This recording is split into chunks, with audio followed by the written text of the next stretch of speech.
Give that as an idea. Anyway, B1. Okay, B1 writing now has 2 writing tasks. Yeah, there used to be 3. We've dropped the one where they have to finish the sentence, which in some ways is quite sad. But it's just like you've got 2 writing tasks now. Okay. What do you notice about the word can't? It's bigger now. Yeah. So they always used to have to write an email in part 1, but it was a short. 45, 60 words it were before. Okay, so now it says about 100 words.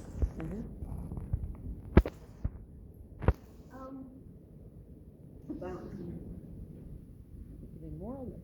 It can be more, it can be less. As long as it does the job. Okay? So tell me about this. Who's written this email? Anna Lake. Anna Lake. Who's Anna Lake? Teacher. That's teacher. Okay. And what is she writing about? A party. Is she organising a party? Yes, she is. Is she? No, she just. She wants to. Okay. Does she want to do it all herself? No. She wants them to do it basically because, well, hey, there's a limit to how much you can do, yes? So, if we look at it, you can see, like with first and higher, we're now going to get prompts. So here, okay, I'd like our class to have a party over at the end of the school year. Yeah. Okay, if your teenagers are anything like mine, it'll be, yeah, okay. But this is not a natural response, is it? Okay. So it's saying, great. What does that tell us? What do they want? That it's a good idea. Exactly. They want people to say, dear Mrs. Slate, wow, what a wonderful idea. Okay. And then, in the classroom or the park, which would you prefer to do? Explain. Not just, let's go to the park. Yep. Why? I've trained my teenagers now to say, because. I'm working on the in case, and that's why, and so that, and so on. So, I'm expecting some kind of functional line for explaining, giving reasons.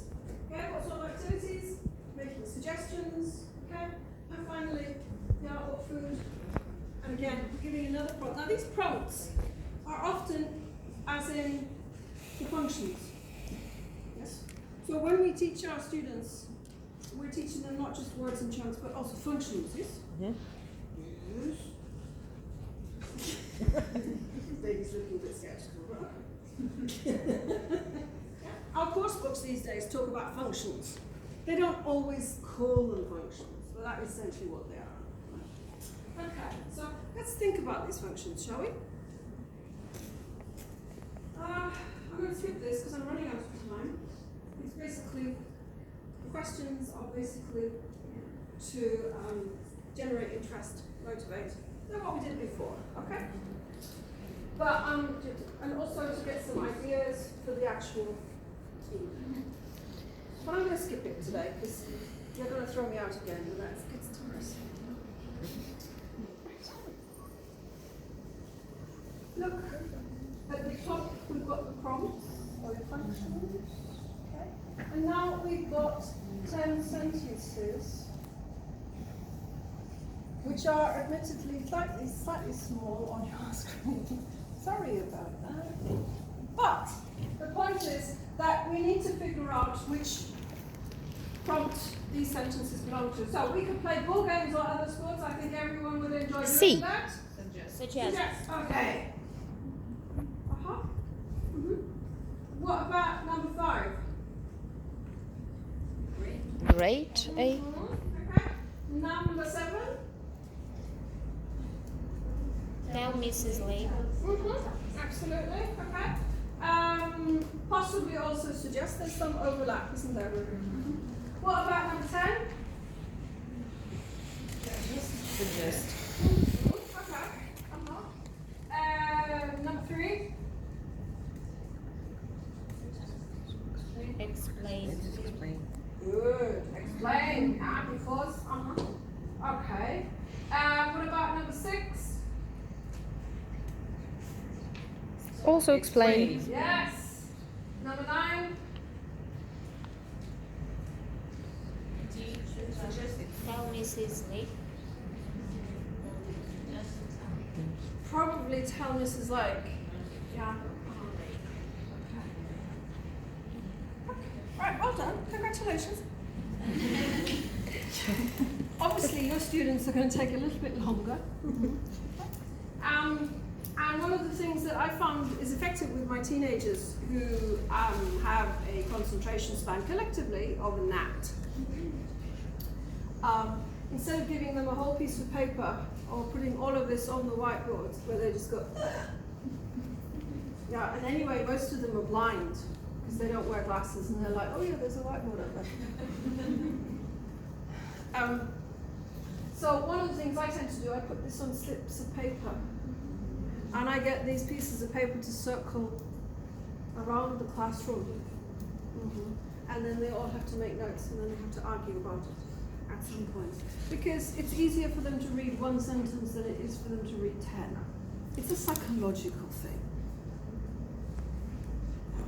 And if that is the case, well fine, let's pander to their whims, as it were. Whatever it takes. Okay, right. We've talked about that. I'm slightly ahead of myself. The aim being to make them understand the functions, to make them understand the language that belongs to the functions.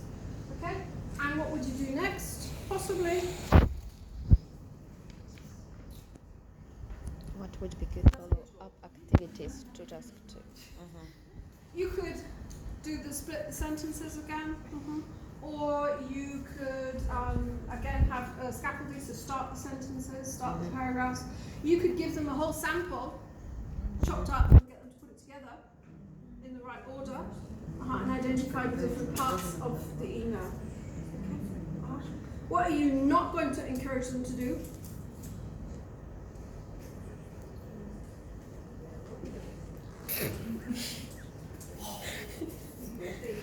You're not going to encourage them to count words. Yeah, of course. And not to be boring. Just thought I'd check if you've been paying attention.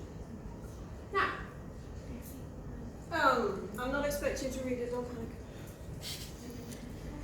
What is it, however? An article. It's an article. So, part 2 of B1 preliminary writing is now a choice between a story, Or? that's not new, or an article. Okay. No more emails because you've already written an email.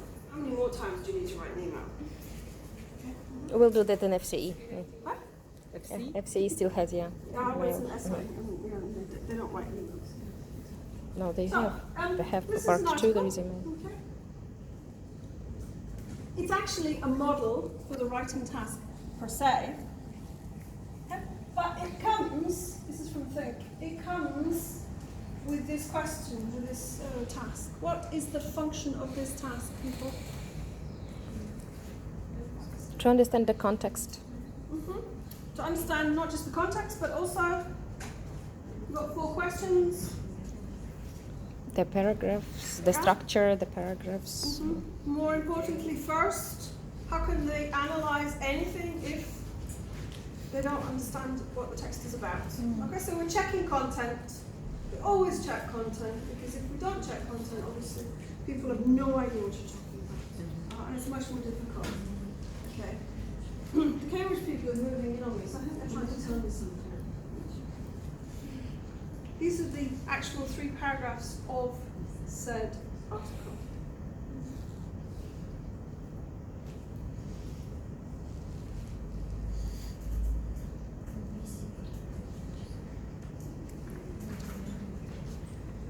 I'm nearly finished, Cambridge people.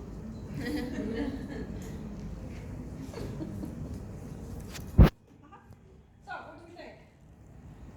I think you don't need to read the text to Yeah, but match you've the already read paragraphs. the text because you've asked ask those questions. I don't want them to read the It text prepares now. them to write their own story. Exactly. So there's the point Gives of the this plan. is the analysis of The plan. whole article. Okay? So basically what I need is 3 paragraphs. The first paragraph will introduce the event and what happened, when did it happen, how did it happen. The second will be the details. Okay, and the third will be after the event. I think it's important if we want our people to write anything at all to give them the structure, to give them the framework to work within. Okay. So clearly the next thing. Write your own story. Which Plan are your own story. story or article? Article. Article. But I got bored, so I did this. This is basically the paragraph, the second paragraph, where it all happens. Okay, and it's a more advanced version of the one that we had for A2. So joining things together, using not just the and, but, because, etc., etc., etc., but also things like number 1, the colon. What does the colon indicate? Ah, the colon. What is colon in? Yeah. Which is going to be the answer? G. G, exactly. The 2 names, because the colon will indicate a list of some description. In this case, the names of the players. Okay. And look at the bottom one. Standard trick in an article. Could Lizzie Key come back? What's the answer? No. Okay, so you've demonstrated there the question and answer technique, which is quite common in articles of all kinds, to keep interest, to maintain interest in what it is you're writing about. Okay. So that's why I thought that was a useful thing also. And then of course you could give them something to work with, some kind of scaffolding. You could either give them a choice of events to write about, or you could get them to find their own event if it's going to take less than 25 years. Maybe something happened in school last week, maybe they went and watched some kind of sporting event, maybe they went to the theatre, who knows? Okay. Right. I know you know this. Yes? You know this website? Of course. Fabulous website, hugely difficult to navigate.